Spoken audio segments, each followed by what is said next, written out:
आप और मैं या कोई भी व्यक्ति अगर किसी भी तरह की सेल परचेज करता है प्रॉपर्टीज की, चाहे वो कोई प्लॉट है, फ्लैट है, फ्लोर है, बिल्डिंग है, कोई फैक्ट्री है, तो ऐसे में एक सबसे बड़ा सवाल ये रहता है कि अगर वो खरीद रहा है तो क्या वो कैश पेमेंट कर सकता है, और अगर वो बेच रहा है तो क्या वो कैश अमाउंट रिसीव कर सकता है।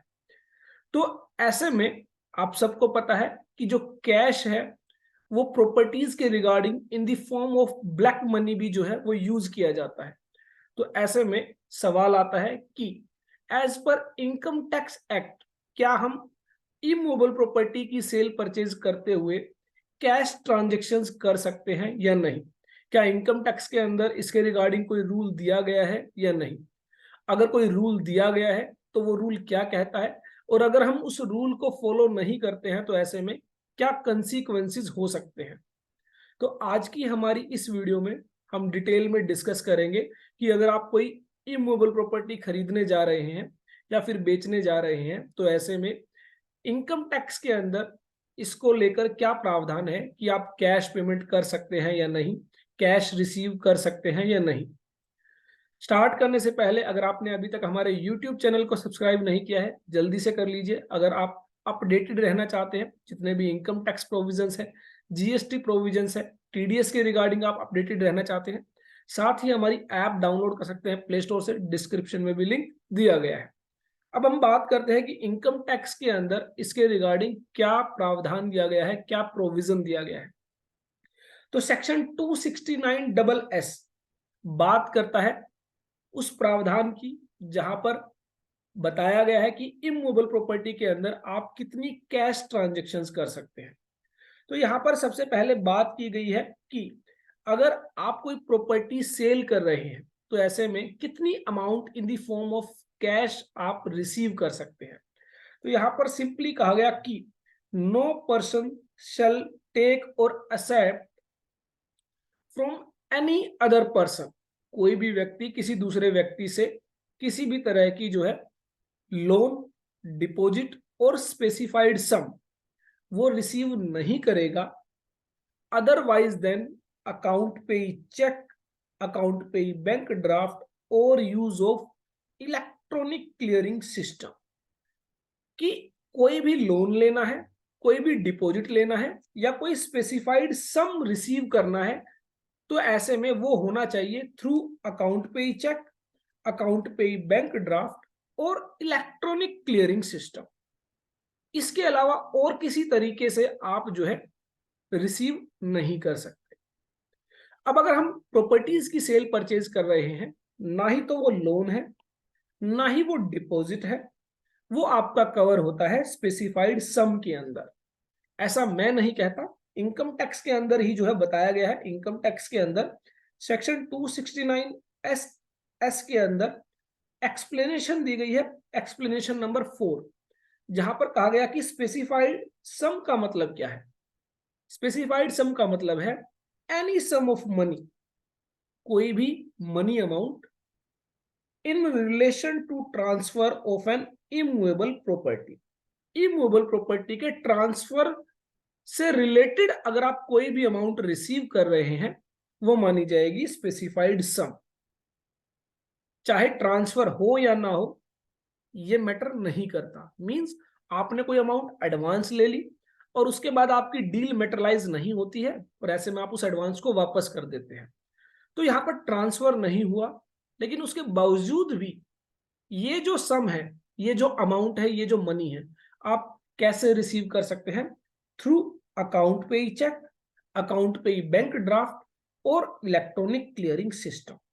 इलेक्ट्रॉनिक क्लियरिंग सिस्टम को भी डिफाइन किया गया है कि इलेक्ट्रॉनिक क्लियरिंग सिस्टम के अंदर कौन कौन से मोड जो है वो एक्सेप्टेबल होंगे। अब अकाउंट पे ही चेक का मतलब होता है, जनरली आप देखते हैं कि जब कोई चेक दिया जाता है तो उस पर डबल लाइन क्रॉस की जाती है, या तो कॉर्नर साइड में या चेक के बीच में भी, या फिर उस पर लिख दिया जाता है अकाउंट पे।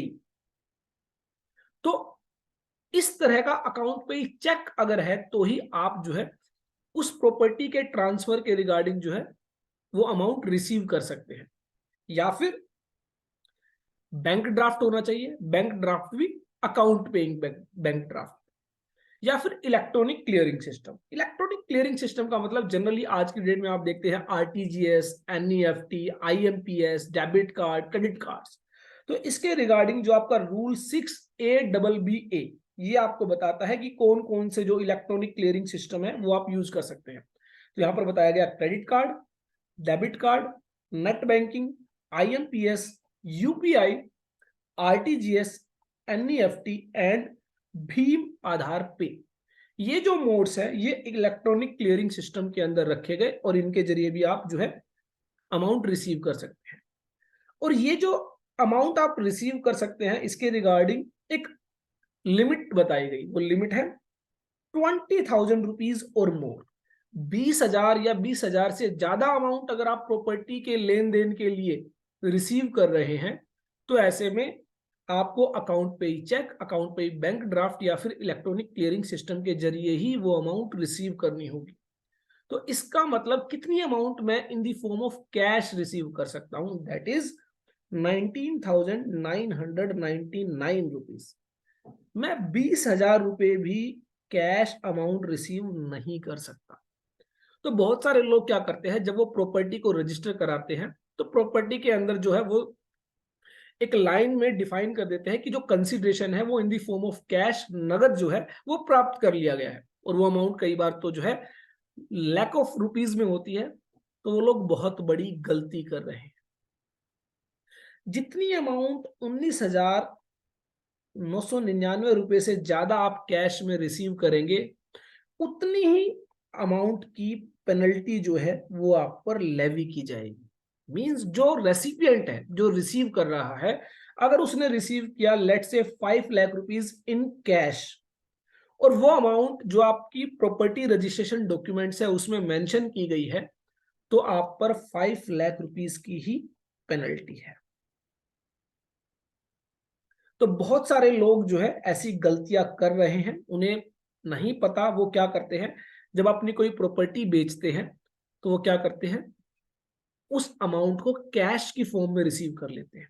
और बहुत बार तो ऐसा देखा गया उस अमाउंट को वो कैश की फॉर्म में रिसीव करते हैं, अकाउंट में डिपॉजिट कर देते हैं। अब वो अमाउंट कई बार जो है इन लैक्स होती है तो इनकम टैक्स से नोटिस मिलता है कि ये कैश आपने कहां से जो है रिसीव किया है और इसका सोर्स क्या है। तो ना ही तो वो कैश एक्सेप्टेबल है एज पर इनकम टैक्स, और अगर आप उसको डिपॉजिट करते हैं तो आपको नोटिस मिलता है, नोटिस में आप बताते हैं कि आपने वो प्रॉपर्टी सेल की थी उसके लिए आपने रिसीव किया है, तो आप पर उतनी ही अमाउंट की पेनल्टी है जितनी अमाउंट आपने in the form of cash receive किया है। कुछ एक्सेप्शन भी है जहां पर यह रूल एप्लीकेबल नहीं होता है। पहला रूल बताया गया कि अगर जो बेचने वाला है वो किसान है और जो खरीदने वाला है वो भी किसान है, मींस दोनों ही व्यक्ति ऐसे व्यक्ति हैं जिनकी सिर्फ एग्रीकल्चर इनकम है, एग्रीकल्चर इनकम के अलावा और कोई इनकम ही नहीं है, तो वहां पर आप इन दी फॉर्म ऑफ कैश जो है वो कंसिडरेशन रिसीव कर सकते हैं।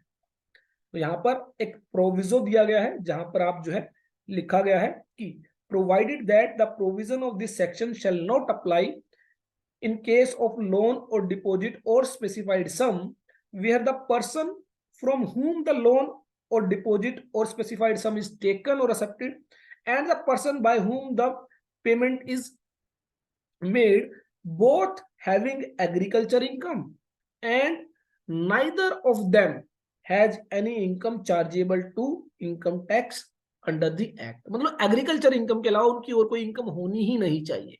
दोनों की अगर सिर्फ और सिर्फ एग्रीकल्चर इनकम है तो ऐसे में वो कैश के अंदर लेन देन कर सकते हैं for a immovable property transfer. Loan भी ले सकते हैं, डिपॉजिट्स भी ले सकते हैं और प्रॉपर्टी के ट्रांसफर के रिगार्डिंग भी कैश में लेन देन कर सकते हैं। तो इसके अलावा कहा गया कि अगर कोई गवर्नमेंट है जो यह अमाउंट रिसीव कर रही है कैश में, या कोई बैंकिंग कंपनी है, या कोई पोस्ट ऑफिस है, सेविंग बैंक है, कोऑपरेटिव बैंक है, या फिर कॉरपोरेशन है जो एस्टैब्लिश्ड है अंडर सेंट्रल या स्टेट एक्ट, या फिर कोई गवर्नमेंट कंपनी है, या इसके अलावा गवर्नमेंट ने और किसी इंस्टीट्यूट्स को, एसोसिएशन को नोटिफाई किया है, उनके केसेस में यह रूल एप्लीकेबल नहीं होगा। वो जो है 20,000 रुपए या उससे ज्यादा की अमाउंट कैश में रिसीव कर सकते हैं। इसके अलावा रिसेंटली एक अपडेट भी किया गया कि जो प्राइमरी एग्रीकल्चर क्रेडिट सोसाइटी होती है, जो जनरली क्या करती है, अपने मेंबर्स बनाती है, मेंबर से डिपॉजिट्स लेती है और मेंबर्स को लोन देती है। तो ऐसे में अगर ये सोसाइटी 2 लाख रुपए तक की अमाउंट कैश में देती है या फिर कैश में लेती है, तो यह रूल एप्लीकेबल नहीं होगा। 2 लाख रुपए से ज्यादा अमाउंट पर यह रूल एप्लीकेबल हो जाएगा, क्योंकि यहां पर कहा गया the word 20,000 shall be substituted by the word 2 lakh rupees. तो यहां पर 2 लाख रुपीज जो वर्ड्स है उनको सब्स्टिट्यूट किया गया है। तो it means primary agriculture credit society में अगर 2 लाख रुपए तक की अमाउंट कैश में रिसीव की जाती है तो वो अलाउ है, और सेम वो अपने मेंबर्स को 2 लाख रुपए तक का क्रेडिट देते हैं इन कैश, तो वो भी अलाउड है। तो ये था प्रॉपर्टीज के रिगार्डिंग जो है इनकम टैक्स के अंदर कैश ट्रांजैक्शंस को लेकर क्या प्रोविजंस दिए गए हैं। तो यहां पर आपको ध्यान रखना है, सेक्शन 269(s) जो है वो आपको बताता है कि कोई भी व्यक्ति लोन, डिपॉजिट और स्पेसिफाइड सम का मतलब यहां पर है प्रॉपर्टी के रिगार्डिंग लेन देन। तो ये जो है आप अकाउंट पे ही चेक, अकाउंट पे ही बैंक ड्राफ्ट और इलेक्ट्रॉनिक क्लियरिंग सिस्टम के जरिए ही कर सकते हैं अगर वो ट्रांजेक्शन 20,000 रुपए या उससे ज्यादा है। 20,000 रुपए से कम की ट्रांजेक्शन आप इन दी फॉर्म ऑफ कैश कर सकते हैं।